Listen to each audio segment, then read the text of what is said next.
Investing और trading को एक जनरल एग्जांपल से समझ लेते हैं। सपोज जय एंड वीरू दोनों दोस्त हैं और ठाकुर ने दोनों को अपनी अलग अलग कार से 300 किलोमीटर दूर डेस्टिनेशन रामगढ़ में मिलने के लिए बुलाया था। तो दोनों अगली सुबह सेम टाइम पर निकल पड़े। अब जय ने अपनी कार 40 किलोमीटर पर आवर के हिसाब से ड्राइव करते हुए रामगढ़ 7.5 आवर्स में पहुंच गया। वहीं वीरू अपनी कार 100 किलोमीटर पर आवर की स्पीड से ड्राइव करते हुए सिर्फ 3 घंटों में ही पहुंच गया। अब दोनों में डिफरेंस क्या है, चलिए उसे कंपेयर करते हैं। जय स्लोली बट सेफली अपने डेस्टिनेशन तक पहुंच गया था। कार की स्पीड कम और मेंटेन रखने से फ्यूल का कंजम्पशन भी काफी कम हुआ। कार की कंडीशंस भी मेंटेन रही। अगेन जय को कोई मेंटल स्ट्रेस नहीं था, वो अपने हिसाब से जर्नी को एंजॉय करते करते फाइनल डेस्टिनेशन तक पहुंच गया था।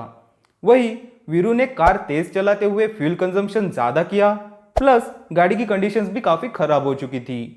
अगेन वीरू को एक डिसिप्लिन्ड एंड स्ट्रेसफुल ड्राइविंग करनी पड़ी एज कंपेयर टू जय। और सबसे बड़ी बात, वीरू ने अपने एक्सीडेंटल चांसेस को काफी बढ़ा दिया था कार की स्पीड बढ़ाकर। तो मुझे सिंपली इतना एक्सप्लेन करना है कि हमारे स्टॉक मार्केट में हजारों लोग जय जैसे इन्वेस्टर्स एंड वीरू जैसे ट्रेडर्स मौजूद है जो अपने फाइनल डेस्टिनेशन तक पहुंचना चाहते हैं, यानी प्रॉफिट अर्न करना चाहते हैं। हेलो दोस्तों, आपके अपने चैनल देसी ट्रेडर पर सभी लोगों का स्वागत है। स्टॉक मार्केट लर्निंग वीडियोस के लिए लाइक शेयर एंड सब्सक्राइब करना ना भूलें। इस वीडियो में हम बात करने वाले हैं क्या डिफरेंस होता है इन्वेस्टर्स और ट्रेडर्स में, इन्वेस्टर्स और ट्रेडर्स के कुछ स्पेसिफिक एडवांटेजेस एंड डिसएडवांटेजेस और उनके डिफरेंट टाइप्स। इन्वेस्टर्स जो स्टॉक्स को फेयर वैल्यूएशन पर बाय करते हैं, लंबे समय के लिए यानी 1 साल से भी ज्यादा टाइम के लिए होल्ड करते हैं ताकि कंपाउंडेड ग्रोथ से एक बड़ी सी वेल्थ क्रिएट करी जा सके। तो इन्वेस्टर्स बेसिकली कंपनी का फंडामेंटल एनालिसिस करते हैं, एक फेयर वैल्यूएशन कैलकुलेट करते हैं। अगर कंपनी की शेयर प्राइस फेयर वैल्यूड या अंडर वैल्यूड पर अवेलेबल है तो उसमें इन्वेस्ट करते हैं लॉन्ग टर्म के लिए। और कंपनी का परफॉर्मेंस या बिजनेस अच्छा रहा तो कंपनी की intrinsic value slowly but gradually growth करती चली जाती है, जिसके कारण एक बड़ी सी वेल्थ क्रिएट होती है। वही ट्रेडर्स शेयर प्राइस में होने वाली वोलेटिलिटी का फायदा उठाते हुए स्टॉक्स की बाइंग या सेलिंग करके प्रॉफिट्स अर्न कर लेते हैं। ट्रेडर्स को स्टॉक्स की इंट्रिंसिक वैल्यू में ज्यादा इंटरेस्ट नहीं होता है, वो जस्ट शेयर प्राइस को मॉनिटर करते हैं, उसमें आने वाली तेजी या मंदी का फायदा उठाते हुए शॉर्ट पीरियड ऑफ टाइम में काफी अच्छे प्रॉफिट्स अर्न कर लेते हैं। Tradings emotions and general psychology से काफी ज्यादा प्रभावित होती है और बाकी कुछ फैक्टर्स होते हैं जैसे कि technical analysis, business, news, demand and supply etcetera, जिससे मार्केट में वोलेटिलिटी क्रिएट होती ही रहती है। अब बात कर लेते हैं इन्वेस्टिंग के एडवांटेजेस की। तो ये काफी ज्यादा रिस्क फ्री होता है, इन्वेस्टेड अमाउंट पे काफी अच्छे कंपाउंडेड ग्रोथ भी मिलती है। अगेन एक रेगुलर इनकम का सोर्स जनरेट होता है in the form of dividends and bonus shares. अब ट्रेडिंग के कुछ एडवांटेजेस भी है एंड डिसएडवांटेजेस भी, चलिए उन्हें जल्दी से देख लेते हैं।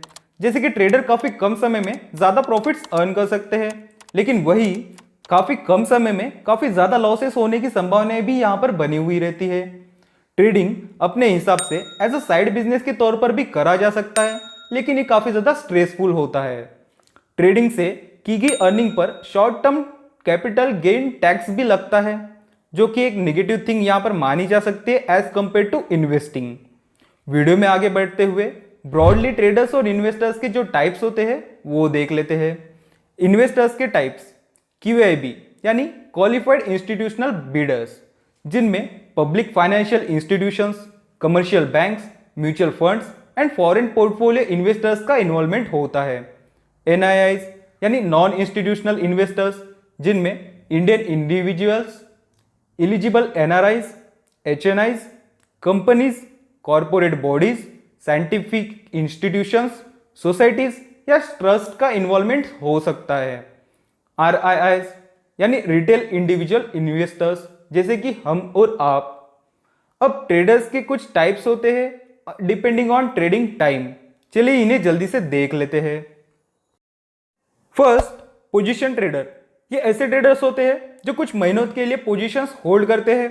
सेकेंड, स्विंग ट्रेडर्स, ये ऐसे ट्रेडर्स होते हैं जो कुछ दिनों से लेकर कुछ हफ्तों तक अपनी पोजीशंस को होल्ड करते हैं। थर्ड, डे ट्रेडर यानी इंट्राडे ट्रेडर, ये ट्रेडर्स अपनी पोजीशंस को सेम डे पर ही क्लोज कर लेते हैं, चाहे फिर उसमें प्रॉफिट्स हो या लॉसेस हो। एंड लास्ट, स्काल्प ट्रेडर्स, इन्हें स्काल्पर भी कहा जाता है। ये उन प्रो ट्रेडर्स में से होते हैं जो चंद सेकंड्स या मिनट्सों के लिए अपनी पोजीशंस को होल्ड करते हैं, फिर चाहे उसमें लॉसेस हो या प्रॉफिट्स हो। दोस्तों, वीडियो क्लोज करने से पहले आपसे एक इंपॉर्टेंट डेटा शेयर करना चाहता हूं। इंडियन स्टॉक मार्केट में सिर्फ 5% लोग ही इंट्राडे ट्रेडिंग से प्रॉफिट्स अर्न करते हैं, बाकी 95% लॉसेस ही करते हैं। तो मैं आपको यहां पर इंट्राडे ट्रेडिंग के लिए मना नहीं कर रहा हूं या फिर आपको डिमोटिवेट करना नहीं चाह रहा हूं, बल्कि मैं तो आपको यह कहना चाह रहा हूं कि आपको उन 5% लोगों में शुमार होना है जो इंट्राडे में प्रॉफिट्स अर्न करते हैं। उसके लिए step by step learning, practice, risk management, trading psychology, इन सारी चीज़ों को आपको डेवलप करना पड़ेगा। ये सारी चीज़ें अगर आप स्टेप बाय स्टेप इन पर काम करते हो, आपका टाइम एंगेज करते हो, तो डेफिनेटली आप उन 5% लोगों में शुमार हो सकते हो। स्टॉक मार्केट लर्निंग वीडियोस के लिए लाइक, शेयर एंड सब्सक्राइब करना ना भूले। वीडियो अगर पसंद आता है तो डेफिनेटली वीडियो को लाइक कीजिए, अपने दोस्तों के साथ शेयर कीजिए।